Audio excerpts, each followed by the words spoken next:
Welcome to part 2 of creating the WDET guitar. Well, with the raw wood chosen by Gabriel, Currie, and Sabrina Nelson, it was then taken to Gabriel's studio to begin creating the guitar body. The chosen piece of wood comes from Michigan's Upper Peninsula, and in the 1860s, some of the wood sunk to the bottom of the lake and has been there for well over 100 years. Here's Gabriel talking about what makes this wood so special. This is truly virgin white pine, the last of its kind. It has a very wide range in tonality, very full as far as the spectrum is concerned. And the response, the weight, the tonality from highs to lows, very even in response, loud, percussive, you know, all the things that you want out of a good instrument, very resonant as well. So for me, it's always interesting and fascinating to see up close and personal how the grain patterns in the wood and the bark and the inclusions, you know, some of the growth rings and things like that, but really cool with this stuff since it's been submerged for, you know, 100 years or better, to see what's been going on with the outside bark or what's left of it, you know, and how the grayness and the coloration of the wood is, and then flipping it over as we cross-cut it and examining the growth rings and just the growth of the tree over its lifespan, you know,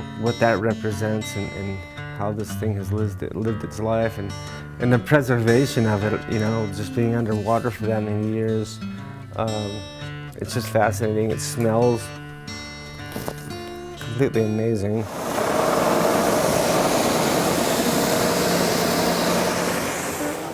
The first step in the process is to put the wood through a sander several times until the perfect thickness is reached. Gabriel, who was an apprentice of the famous guitar maker Leo Fender, uses a template from a long-lost 1969 prototype that came directly from Leo Fender's lab. Gabriel has the only one of its kind and is using it to draw the shape of the guitar body.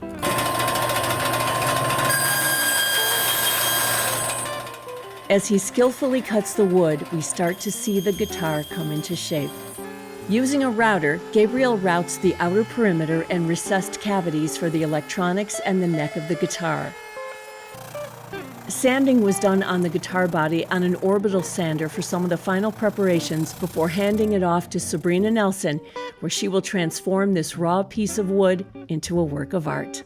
It's a really premier building wood for back then, but it also has a really resonant quality, and because of it being compressed and under the water for 100+ years, it's taken on some of the mineral content and some of the other things that make it a really prime material for making musical instruments. So when we moved here and I found the source of it and discovered that it was available, I hopped on it, and we've been milling this straight from the bottom of the lake. So this has never touched a mill. This has never been into anybody else's hands, commercially speaking, except for mine and now yours. Awesome. Wow.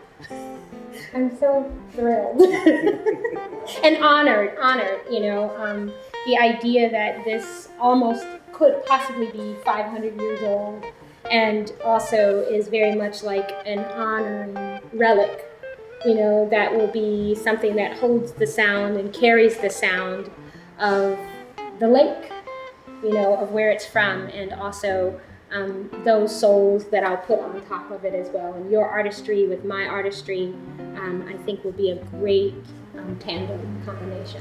Very excited. Sabrina had been thinking about this guitar for weeks and talked about her thought process, but kept her artistic direction a secret. I want to make sure that this is a collaboration, that we show the grain of the wood and we respect the wood, and then nurturing the idea of his artistry and taking what he has designed and made and then putting my drawing on the top of it. So I'm going to use graphite on top of it, and then that will kind of be encased in whatever coating that you'll put on top of it. When I first found out about these timbers, I had originally just wanted to keep them all for myself and just make a very limited, very secretive run of instruments that would only be shared amongst professionals. I felt like it still needed to be shared. So when I called in and talked to her about the idea and said, hey, I think it'd be cool if you guys needed or wanted me to support the station, I would love to do something like this. And so we kind of tossed it back and forth, and immediately Sabrina's name was brought into the conversation. She's going to take it and do her art with it, and then I'll get it back, do the final coating and protective finishes on it, and then I will commence to assembling it and putting it together and electrifying it so that we can get it to the next artist. Once the guitar body was safely in Sabrina's arms, its new temporary home would be her studio, where the creative process would begin. Sabrina has been creating beautiful work for decades, but this is the first time her canvas is a guitar body. The journey of the WDET guitar continues. Stay tuned.